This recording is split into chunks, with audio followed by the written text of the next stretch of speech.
Hey, I'd like to welcome you to another episode of Mission Matters. My name is Adam Torres, and if you'd like to apply to be a guest on the show, just head on over to missionmatters.com and click on Be Our Guest to apply.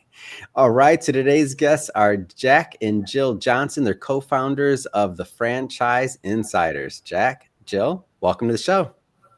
Thank you for having us. Great to be here. All right, so we got a lot to talk about today. So I definitely want to get into what you're doing over at the Franchise Insiders, and specifically getting into trends that you're seeing. You've been in the business for a long time, and definitely experts in the field. But before we get into that, I like to start this episode the way that we start them all, with what we like to call our Mission Matters Minute. So Jack and Jill, at Mission Matters, our aim and our goal is to amplify stories for entrepreneurs, executives, and experts. That's what we do. What mission matters to you? Well, we are franchise owners helping future franchise owners. What that means is that when people come to the Franchise Insiders looking to explore franchise ownership, they're going to work only with consultants who have been franchise owners or who currently are franchise owners, which means they're going to get the inside scoop on what it's really like to grow and scale a franchise. And, for so many people out there who are looking into becoming business owners, that kind of transparency is totally unmatched in our industry. Now, just to get us kicked off here, how long have you been in the franchise niche or business? How long has it been around? So I started my journey in franchise ownership full-time in 2008 with a company called Home Care Assistance, which was a home health care franchise, which I helped scale. And of course, Jill helped me to scale it from one location to hundreds of locations in a private equity exit in 2015. Wow. And taking us back to 2008. So for those, a little history lesson for those, that was the housing crisis. There was the markets were doing bad. I mean, that was a tough period in the market overall. I'm just curious, what led you to that point in 2008 to kind of going down that path? Yeah, I mean, that's a great point. And I, like so many other people, was laid off in 2008. I lost my corporate job and I found franchising. I found this sort of young and growing franchise called Home Care Assistance. And as it turns out, senior care, the need for home health care, it doesn't matter what's going on in the economy. Yeah. If your mom is struggling with dementia, she needs a caregiver. And so it felt like first of all, a business that finally I could help. We could do something more than just make money, but help people and truly work in a business that is very much recession resistant. And looking at the choice, like at that point in time, a lot of people were looking for what's next, whether they were going to, go out, look for another job, they were going to start a business. I feel like this is a debate, and I know that I don't feel there's a right answer either way, but franchising versus starting a new concept yourself. I mean, we might as well just break open that conversation now. Like you could have went a lot of different directions. So you personally, why did you think franchising matched what was going to be right for you outside of the business itself? Like, because you could have also thought about, hey, are you going to start your own concept from scratch? What made it something that was attractive to you to go the franchising route? Yeah, it's a really good question. And I think for those who really want to paint outside of the lines, franchise ownership may not be right for them. Franchise ownership is all about structure. And we often say to people who are thinking about becoming entrepreneurs, if they're willing to look at this from a very sort of step-by-step process, let's say a 5 to 10 year journey, starting with a franchise, learning the systems that help people succeed. There's a great book called The E-Myth Revisited by Michael Gerber, and it talks about the systemization of a business, and that's what a franchise does. And so even for those of you out there that have more of, say, a Steve Jobs mindset or an Elon Musk mindset where you want to create something, starting with a franchise can give you that foundation for one day finding a business and then turning it into a franchise. So I think there's pluses and minuses, but I think you can kind of have your cake and eat it too. Yeah, for me, I'm just personally a huge fan of franchising, the franchise model. I think especially for first time entrepreneurs like that.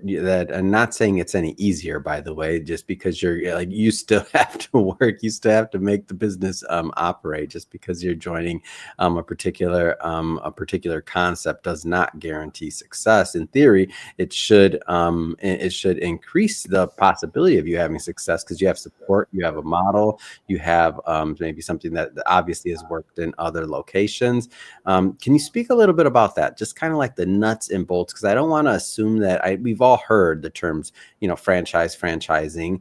But if you're listening to this show, you have. But if you've never actually kind of looked under the hood of what that actually entails, maybe kind of shed some light on that. Sure. So franchising is a great way to, get your feet wet and really get into becoming a business owner without all of it on your shoulders. So, like you said, it's not simple. It's not the easy way out by any means, but anyone that's looking to, become a business owner or take matters into their own hands, franchising is great because you have that support, you have that backbone, you have a blueprint. You have a support team cheering you on the back. So you're not in it alone. You have people alongside of you, but you also do have the control and the feeling of owning your own business. So it's such a wonderful way to get into that, escape corporate life, and do something that you really want to do that, you can put a stamp on it. But you have a cheering squad and you have people that want you to succeed because your success is their success. So it's just a wonderful way to really get into business ownership without, the scariness of doing it all on your own. Yeah. What types of individuals have you found are a good fit for becoming franchise owners? Like, is there any different? Like, is there a certain background or walk of life or corporate experience or just in general entrepreneur experience? Like, who's usually a good fit for? That's a really good question. And, we've helped over 600 people become franchise owners over the years, Wow. all different backgrounds. Congrats. That's a lot of people. That's a lot of people. Go ahead. And it's so, it's like I was texting with a client this morning who's about ready to sell his franchise that he bought 2 years ago. And I can't share the number here on this format because of FTC regulations, but let's just say he's very happy. And that's an example of someone who came to us. He's 29 years old. He didn't have a lot of corporate experience. Yeah. And actually, I think that played into his favor because most franchises, they don't want you to come from a similar background. They want to teach you their ways from the ground up. And, I think, though, ultimately what you want is someone that is a networker, that's willing to work hard. The people that have the most trouble in franchising are the ones that are looking for more passive assets. That doesn't exist in franchise ownership. Franchise owners make the difference. And I'll give you an example. I was just looking at the Crumble cookie. Everybody loves Crumble, right? It's a great tasting franchise. And if you look at their numbers versus any other cookie franchise, they are far and away better. But interestingly enough, in their latest franchise disclosure document, which all franchises have, and needs to be renewed every year. In their item 19, which shows the financial performance of the franchisees, they show the average franchisee net to be about $250,000 approximately, whereas the median is closer to $75,000. Wow. So the reason I bring this up is that Crumble's a great brand, but clearly that tells you that there are operational efficiencies and some franchisees are better at it than others. And so it really always does. Even with the best franchise brands, we want to find the right fit because it does ultimately come down to the franchise owner. Yeah. And speaking of Crumble or just in general, like different niches are different franchise opportunities. So that's another, I think, misconception. A lot of times people think that it has to be franchise has to be associated with food because we think about McDonald's, we think about all these other franchises that, you can't drive down the street and not see them. Right. Maybe give a little bit of a view of just the overall landscapes and the type of opportunities because it doesn't always have to be food. No, that's a great question. We just had it recently with a client here in Florida.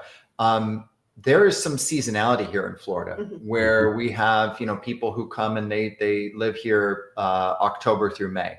And so this particular client had about, let's say 150, 200K to invest in a franchise. Mhm. That's not going to get you a brick and mortar, Yeah. McDonald's franchise, which requires 2 to 3 million.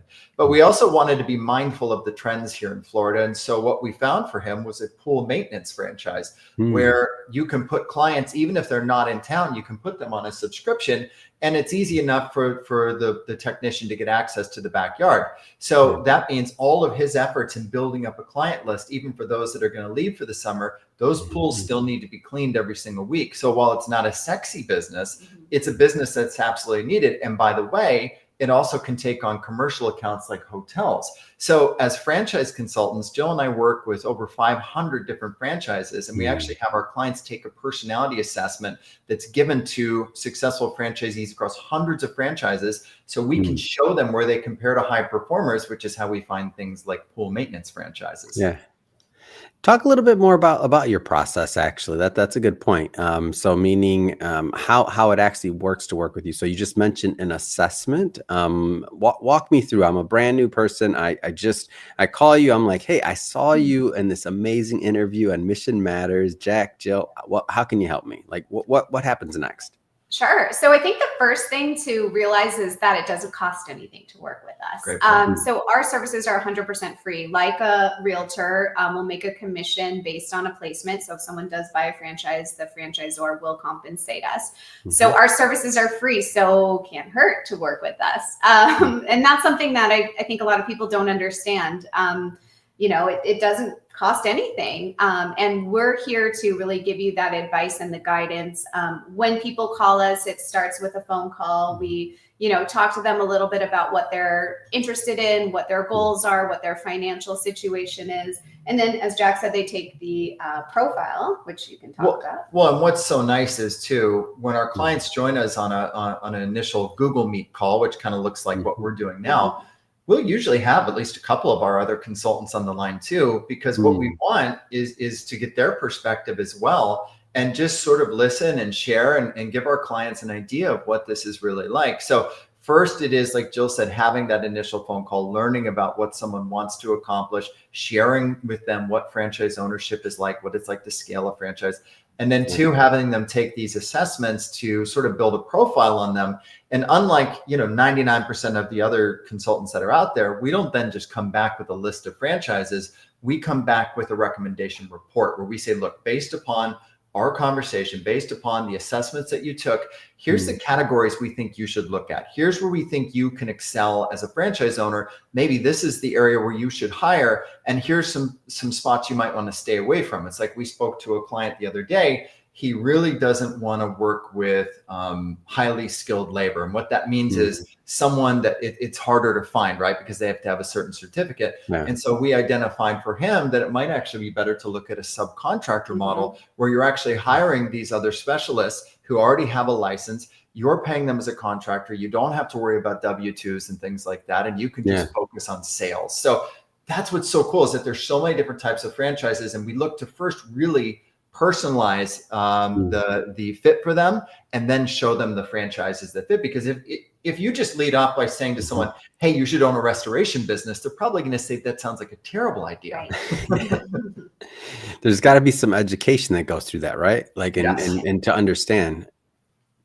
100%. And I think us, with having the experience that we have, we're really only recommending trusted brands that we work with. And so there's that, there's that reassurance that what we're presenting to our clients are very well-known, successful, established franchisors.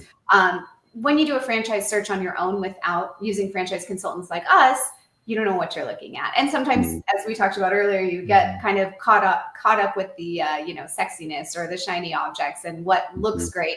But you really want to look at what is good for you. What are your goals? What's your financial status? What are you ultimately looking to do? And that's where we come in to give you those recommendations based on what you specifically would like to accomplish. Yeah.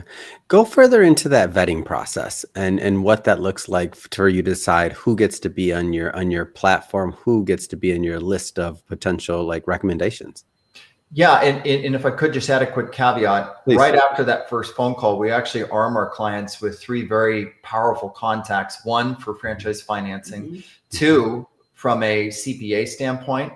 You want to have a strong financial partner who understands franchising, who understands helping you. What type of corporation should you set up? What things do you need to understand when it comes to getting equipment for your business, and how can you maximize keeping more money and making sure you're staying compliant from a taxation standpoint, as well as also connecting them to a franchise attorney who can later review franchise documents. Look, you always want to have strong financial partners, and you also want to have a good attorney in your Rolodex at all times. So we arm our clients with those things from day one. Like Jill said, we don't charge for it. When you ask about how do we keep our clients sort of focused on great franchises, great people. We've been in the business a long time. We are connected to most of these sort of top people in this industry. And franchising, while there are probably 3,000 different franchises out there, it's a really small world. So we know who the good guys are. We know who the bad guys are. And franchising does a great job of policing itself and getting the bad guys out. I mean, all you have to do is go onto LinkedIn and you will see it. Franchising is very much about what we call responsible franchising, and making sure that people understand that when you invest in a franchise, you're the one that has to make sure that it's a success, meaning that you have to work the business, you have to be committed to the systems. And if you can do that, the right franchisor will do things like have weekly conference calls to show all the locations, how you compare revenue wise, total transparency. You want to be armed with this because it does a couple of things. One, it motivates you. Like, we don't like to lose to other franchises, but it's great to see other franchisees out there thriving, and we can then pick their brains about what's working. So the best franchises are transparent, and they have layers and layers of support for franchisees. That's the number one thing. If it's, just the founder and his brother that are, handling support, run away from that franchise. Yeah. And switching focus here slightly, for the franchisee to know whether you're going to be a good fit, like what are some of the reasons why maybe it hasn't worked out for a franchisee? Like what's kind of the other side of it? It's always good when everything works well, but what happens when it doesn't? Yeah, and it doesn't always work. I mean, franchising, Jill has always made this great analogy in that it's a lot like a classroom. You have A students, B students, and C students. And I think that's one of the nice things about franchising is that if you are a C student and you'd like to sell your franchise, there's probably an A student franchise that would like to buy it from you. And it's also puts franchisees into a great position for scaling. A lot of times clients of ours, they want to buy 10 franchises from the jump. And we say, don't do that. There will be opportunity, because you're right. Not everyone succeeds with franchising. If we can establish a good rapport with our clients and we can be communicating on a monthly basis, we can help them avoid some of those pitfalls. But yeah, what I've seen happen when franchising hasn't worked out, honestly, the franchisee isn't following through on what they're supposed to, whether it is marketing or networking. You can't just buy a franchise, turn on the Google ads, and everything's going to work. You have to go out there and work the game plan. But it's not going to come out of the blue. A good franchise is going to be doing weekly blood pressure checks with you to see how you're growing, to show you how you're comparing to your cohorts. So honestly, I'm not just trying to punt this to the franchisee, but it is the truth that with the right franchise, you get so much data. If you're not going in the right direction, you're going to know it. And you're going to get plenty of warnings to make a decision to either fix it or sell it. And I do like that point that you bring up, though, is that it feels like there's more of a tangible asset because there's a built-in market of maybe other franchisees that would be willing to take it off your hands if at the end of the day you weren't willing, it wasn't working for whatever reason, or maybe your interest changed, or you want to be in another niche or whatever it is. Versus when you, even small business owners that start something from scratch that is actually working, it doesn't mean that there's a built-in market to take that off your hands when you go to retire or succession or things like that, because it's not necessarily part of a model of where other individuals are willing to take on that risk because they already understand the product and the delivery and the systems involved.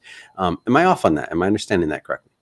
No, you're exactly right. And if you go to list a business on BizBuySell, your prospective buyers are going to be more P&L focused. Whereas if you go to your local network of franchisees and you say, I'm going to sell my business, those are more brand champions, right? They love the brand. They're not going to be as focused on the P&L, because I guarantee you that crumble owner that's netting 250, if she has an opportunity to buy the crumble owner that's netting She'll 75, do it in a heartbeat. and she knows she can fix it. Exactly. Yeah, I get that. I get that. I see that. So there's a built-in market for liquidity to a certain point, for sure. You know, there's all kinds of ways to structure a deal too. And we have to look at this from two sides, because, you know, I look at it with the home care assistance example. If you have a healthcare franchise with a, let's face it, a need that's not going away anytime soon. And, you know, let's take, for example, Senior Helpers, a very proven, you know, home healthcare franchise. In their item 19 of their FDD, they show the average franchisee that's been open 60 months or more grossing $1.4 million. You can look that up in their franchise disclosure document. That is a tremendous average. And so those franchises are going to be easier to sell. They've got a longer runway. And what's interesting too is that it's not just private buyers anymore when it comes to franchising. If there's a franchisee that has, say, multiple units and can show a net profit of $1 million or more, that brings in things like small family funds and even private equity itself. So again, there's lots of different ways to build and scale and sell a franchise.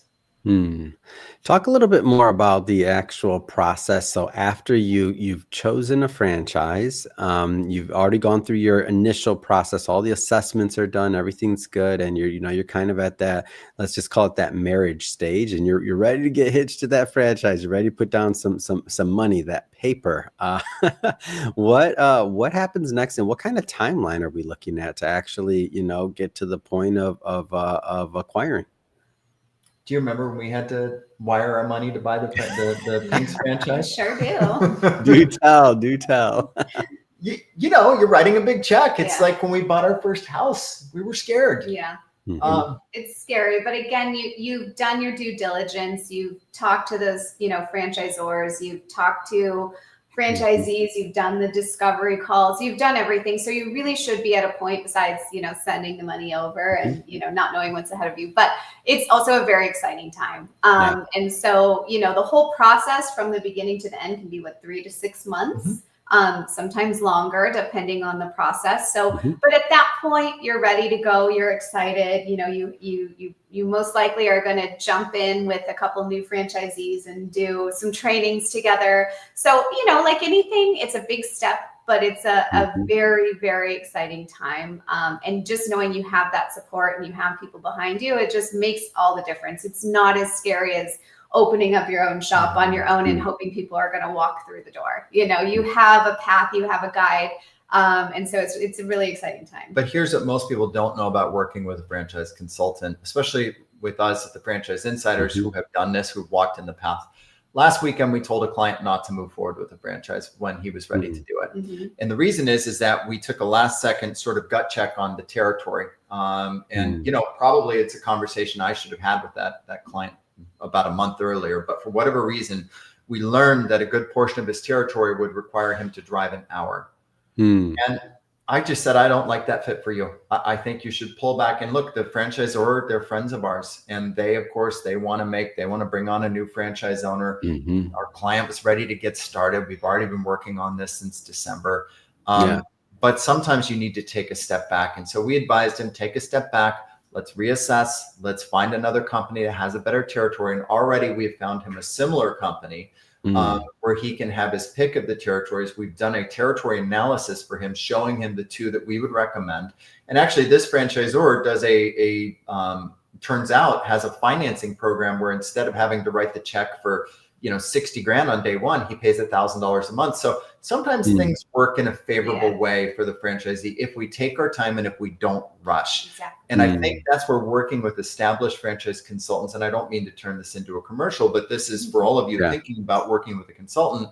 When you work with consultants like Jill and I, who have been in the business a long time and have an established business, we are not depending on someone to buy a franchise to stay alive. Our business has, we're here, we've got, so the point is that you want to value experience and someone that's been in the business a long time and can help you navigate it accordingly. Yeah. Amazing. Well, Jack, Jill, this has been great having you on the show today. I just, final question. I mean, what's next? What's next for you? What's next for the business? Like, what's on the horizon? Well, I think one thing that's really exciting is we've started to add to our team. So the Franchise Insiders is growing. And so we have a few consultants that have started with us. They're also franchise owners. So that is, a big part of our business is franchise owners helping future franchise owners. So we're expanding, which is really exciting. They're a wonderful team.